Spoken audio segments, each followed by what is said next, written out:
उपायुक्त रामबन ने आज संबंधित अधिकारियों, धार्मिक नेताओं और विभिन्न मस्जिदों के मौलाना की एक बैठक बुलाई, जिसमें आगामी त्योहार के उत्सवों के लिए व्यवस्थाओं पर चर्चा की गई। ईद उल अजहा ईद के जश्न पर एक चर्चा भी हुई और धार्मिक नेताओं ने त्योहार के दौरान सामाजिक दूरी बनाए रखने के साथ साथ कोविड-19 के प्रसार को रोकने के लिए अलावा त्योहार को सीमित रूप से मनाने के लिए प्रशासन को कोई उपाय भी सुझाव दिए। एनटीवी टाइम के लिए संवाददाता मुदाबिर तांत्रिक की रिपोर्ट।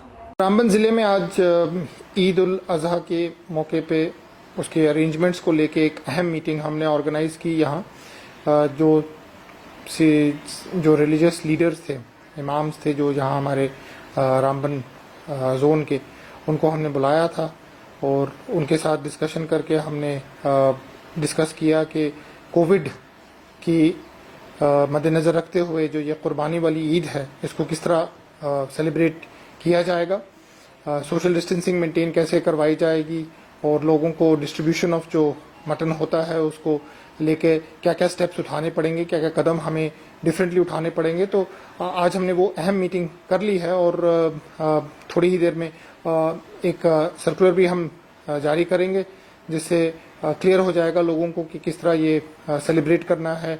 लिमिटेड वे में ही करना पड़ेगा, क्योंकि जब हम जानते हैं कोविड इस वक्त बहुत केसेस उसके बहुत सामने आ रहे हैं और बहुत ज़्यादा ये स्प्रेड हो रहा है।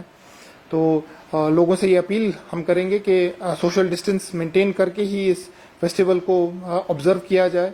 नमाज जो है वो घरों में ही पढ़ी जाएगी, जिस तरह ईद उल फितर पे पढ़ी गई थी। और उसके अलावा जो कुर्बानी करनी है उसमें भी हम चाहते हैं कि लिमिटेड वे में ही कुर्बानी की जाए और डिस्ट्रीब्यूशन ज़्यादा दूर ना किया जाए।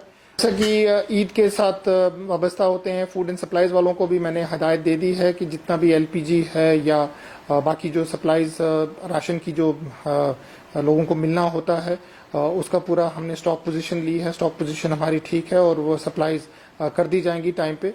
मैंने यही उनको बोला है, फूड सप्लाईज के जो महकमे के मुलाजिम हैं, कि वो बिल्कुल सतर्क रहें और जितनी जल्दी हो सके डिस्ट्रीब्यूशन करा दें, ताकि लोगों को ईद के मौके पे कोई दिक्कत ना हो। मार्केट के ऊपर चेक्स के लिए मैंने बोल दिया है, हमारे जो मैजिस्ट्रेट्स हैं वो सरप्राइज चेकिंग करेंगे मार्केट्स में, ताकि कोई होर्डिंग ना हो रही हो या कोई गलत रेट्स पे चीज़ें ना बिक रही हों, उसको चेक करने के लिए हमने स्क्वाड्स डिटरमिन कर दिए हैं। Naturally security point of view से हमने एसएसपी साहब को भी बुलाया था मीटिंग में, वो भी हमारे साथ थे। उसके पॉइंट ऑफ व्यू से भी उन्होंने हमारे को बताया है कि किस तरह मूवमेंट जो लोगों की होगी वो पासेस के ऊपर ही होगी। लॉकडाउन का जो सिलसिला हमने अब शुरू किया है, क्योंकि कोविड को लेके हमारे को लॉकडाउन रखना पड़ रहा है कई दिनों में, तो हफ्ते हफ्ते ये लॉकडाउन रहा करेगा। रामबन ज़िले में भी नंबर ऑफ केसेस को हम देख के ही डिसीजन लिया करेंगे। मार्केट्स को हम टाइम देंगे खुलने का, ताकि जो ज़रूरी चीज़ें जो लोगों को लेनी होती हैं उसके लिए उनके लिए टाइम मिल जाए। बट बाय एंड लार्ज हमारे को रश देखकर ही डिसीजन लेना पड़ता है और फिर लॉकडाउन करना पड़ता है या शॉप्स को बंद करना पड़ता है।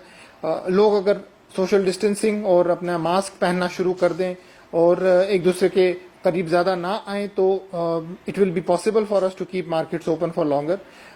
लोगों की तरफ से हम चाहते हैं कि ताउन हमें पूरा मिले, ताकि हमारे को ज़्यादा लॉकडाउन ना करना पड़े, सोशल डिस्टेंस मेंटेन रहे और लोग अपना प्रिकॉशन खुद ले सकें।